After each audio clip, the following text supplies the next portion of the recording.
Greetings YouTube, Simon here, welcome to our next episode of Final Fantasy VIII Remastered, the one that many of you have been asking me to record now for a few days. It's the one where we go and get Bahamut, our next Guardian Force. I'm looking forward to this one. Bahamut's always one of the favourites, of course. He's actually one of two Guardian Forces we can get from the next dungeon. It's an optional dungeon called the Deep Sea Research Centre, but we're not going to get the second, which is Eden, the most powerful Guardian Force in the game, because that actually stops the fixed encounters from spawning, because in order to get Eden we have to defeat one of the ultimate bosses known as Ultimate Weapon. And I don't want to do that. I don't want to stop the fixed encounters because they're actually super useful at getting some really good items, which we're going to be making use of a little bit later. But don't worry, we can still get Eden at the start of this fort, and we're not actually that far away from there now. We can draw him from a boss called Tiamat in the final dungeon, and there's actually a shortcut we can use to get to Tiamat earlier than we otherwise would be able to. So for now, yeah, I'm not going to be getting Eden, not going to be defeating Ultimate Weapon. We're just going to be focusing on Bahamut. In terms of junctions then, very quickly, let's just go ahead and show you that. Make sure that everybody has auto haste. Not only is that going to mean we're going to get extra attacks, of course, but it does mean as well that Bahamut's stop ability is not going to work. If you don't have auto haste on any particular party member, then make sure they have stop on their junction to their status defense. And also try and get people's spirit stats high, because his MEGAFLARE ability is magic based. It does a lot of damage and we need to reduce that. Speaking of which, you might want to stick Cerberus onto somebody who has the Guardian Force ability command, so that we can cast Cerberus, then single cast Shell in order to shell everybody with a single cast. That will again help to reduce some of that damage. Now, a couple of other things to mention. Make sure you guard against wind damage and lightning damage. Okay, because that's going to absorb, if you can absorb it, that is, damage rather than actually take damage when Bahamut casts those elements. And if you can, make sure that you do that on every party member, but also on your on all your party members really. Make sure that they have blind junction to status attack, or just be prepared to cast it in battle. Blinding Bahamut is particularly useful because his physical attacks hurt like heck. Right then, so let's go ahead and fly there. Let's speed things up. The Deep Sea Research Centre is in a hidden area of the world map, just over in the bottom left hand corner. So we'll whiz over there.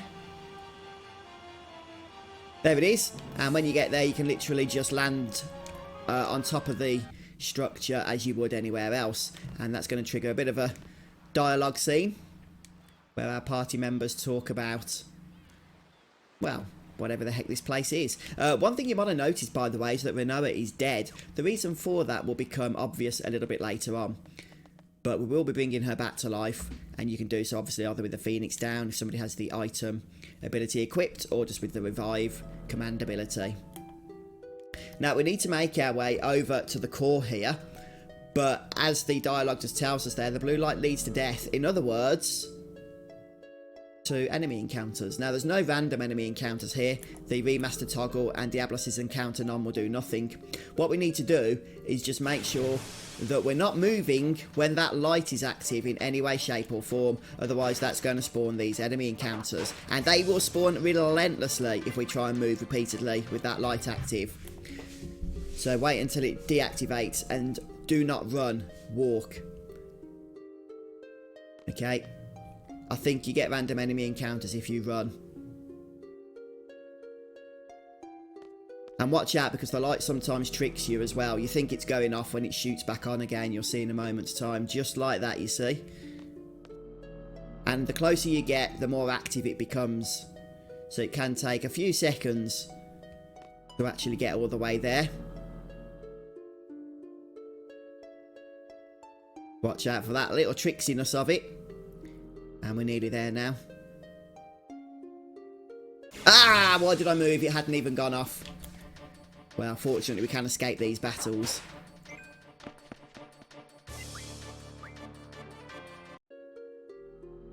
Make sure that we turn off the turbo speed.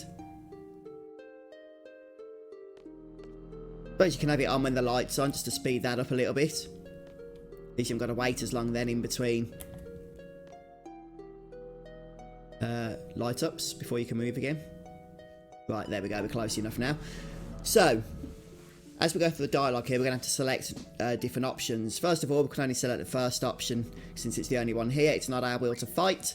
That's going to stick us into the first of 3 enemy encounters. And this one is an enemy encounter involving the Ruby Dragon. Now, one thing you can do just to dispatch these quickly is cast the generator. If you're not leveling up still, then I believe you can carve them even in these forced encounters. There's actually going to be 2 here that we need to fight. Ah, energy crystals. That would happen, wouldn't it, now that I don't need them? That's the uncommon drop here. Okay, so begging me for mercy. Out of the 2 options here, we're going to select never. And that's going to thrust us in with our second battle. Now, this is also a Ruby Dragon, but it's a forced back attack. So you cannot avoid it. And he can open, and I think he does generally open, with breath if you have all 3 party members alive. Which is why I strongly advise having somebody killed off. Otherwise, you're probably going to get a game over before you even get to see Bahamut. So, obviously, you don't have to use the generator. I'm just trying to whiz through these battles for the sake of the video. But we'll turn off the battle enhancement now, as we come across Bahamut himself. Now, again, we're going to have to select a dialogue option, but we're not going to select either of these 2 options. We're going down to the secret 3rd option here.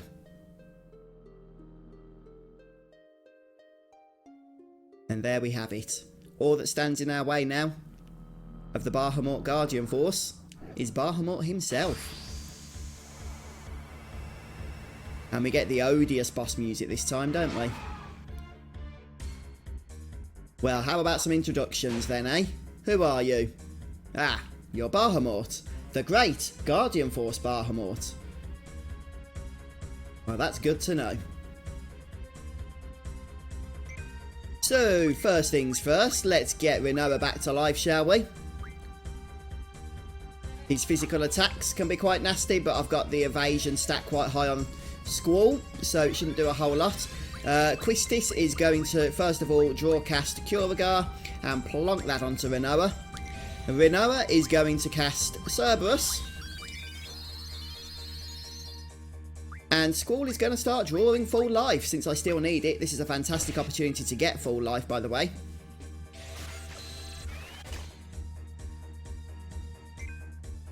Next up, Quistis is going to cast Shell. Oh, we need to actually get Cerberus to cast first. So let's just go ahead and full life draw. Why can't Quistis... Oh, it's because she's got Shell still. Okay, that's fine. There's no room for her to draw it yet, but there will be the moment. I've planned it all out. Here he is. This is the first time I've summoned Cerberus, actually. Let's just speed up his animation still. Right, so this should heal us. Let's triple cast Shell. 1, 2, and 3.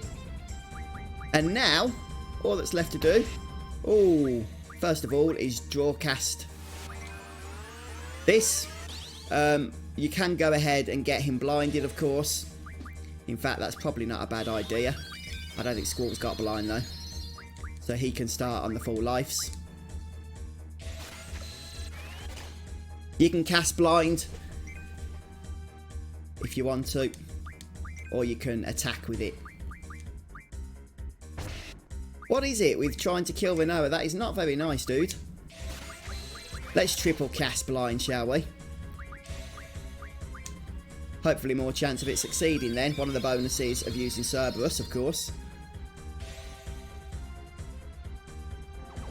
Right, do we get it to work? Miss. Okay. Oh, no, it's on, it's on, it's okay. It's just because it must have accessed the first time. Miss, miss, miss. Yeah. Right, so we'll draw cast Curagar once more. And now we'll start stocking up on full lives with everybody. And we should be good to go now.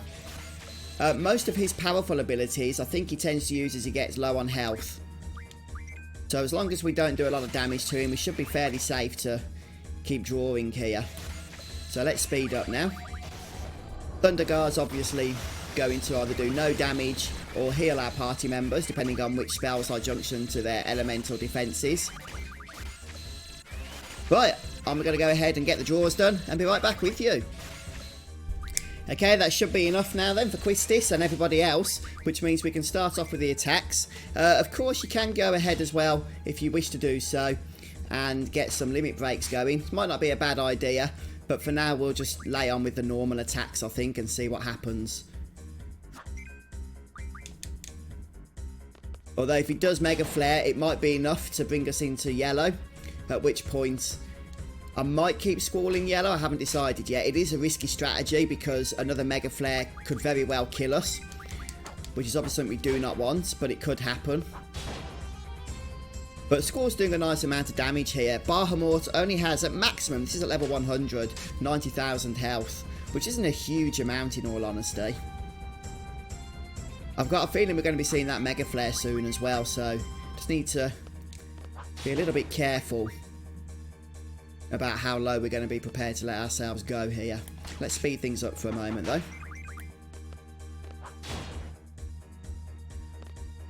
See what he does next. Right, Tornado, that's fine, that'll heal us. Let's just keep things on speed. I won't even turn it off, even though I'll probably mistime the Renzakuken, not the Renzakuken, the Gunblade. We're getting some damage in, and that's what counts. Still no MEGAFLARE. That's interesting. I really expected it by now. But I'm not complaining. We're getting some damage in here, that's what matters. This is a nice chillax fight, isn't it? Just get to put our feet up now. We've set everything up with auto haste and with blind on Bahamut. And look at that, we never even got to see the ultimate ability. How sad. Right, anyway, we get the Hyperist. You can mug the Hyperist from him, but it's a very low success chance. And then it doesn't drop it, so there's really no point. But it's a really nice item, actually, teaching a Guardian Force strength plus 60%. We get Bahamut's card as well. And a bunch of AP. But most importantly, we get Bahamut himself, along with a trophy for unlocking him. Yay! Now, we can, as I say, go further on into the dungeon if we wish to do so at this point. I don't. But we will be coming back at the end of everything in order to take care of Ultimate Weapon, by which point he will be very, very easy, I should think. Now, in terms of our Guardian Force, we're going to go ahead and equip him onto Renoa or Selpha, depending on who you're using in this slot here. There he is. And he comes with ability times 4. Right learned off the bat, which is really helpful. Let's go ahead and stick 20. Yeah. Look at that, 225 strength now. And Renoa's not even a strength character. But still, more physical damage, the better. Right, then let's go ahead and select what abilities we want to learn for Bahamut. So, there's a few different abilities that Bahamut has. Like I say, ability times 4 is learned straight off the bat. Along with strength plus 60% and magic plus 60%. I need to stick this on Renoa, actually. Would be helpful. But there's also a few other things as well that we're going to want to learn, such as Auto Protect. That's a good one. Mug, you might want to have a second character being able to mug, so you might want to prioritise this. What else? Oh yeah, rare item. Just want to mention this for a second. It says it makes you more likely to receive rare items, but don't get excited. This actually only helps for uncommon items. So that's the not the rarest item on an enemy's drop table, but the one above that. So it's not as good as it sounds, unfortunately. But there are a few enemies around the game that have items on that part of their drop table where this is going to help out. But overall, not really that useful. And it has the Forbidden Magic Refinement as well, which is really nice, of course. So make sure, you know, you just bear that in mind. We'll be able to make use of it. So yeah, I'm going to focus on Auto Protect, and then we'll move on from there. Anyway, guys, I hope this video has been fun for you. We get to take out another Guardian Force. At this point as well, we can just exit. And we don't need to worry about those encounters anymore. That light, that core is no longer an issue. So before we do anything else, before I record the next video, let's go and save our game. And my goodness, we've made a really good stab at collecting these Guardian Forces now, haven't we? Outside of Odin/Gilgamesh, Eden is the remaining one, and then we have them all. Wonderful stuff. Well, thanks for stopping by today, folks. Hope you've enjoyed the episode. If you have, don't forget to drop a like, and come back soon for more Final Fantasy VIII Remastered. See you then. Take care.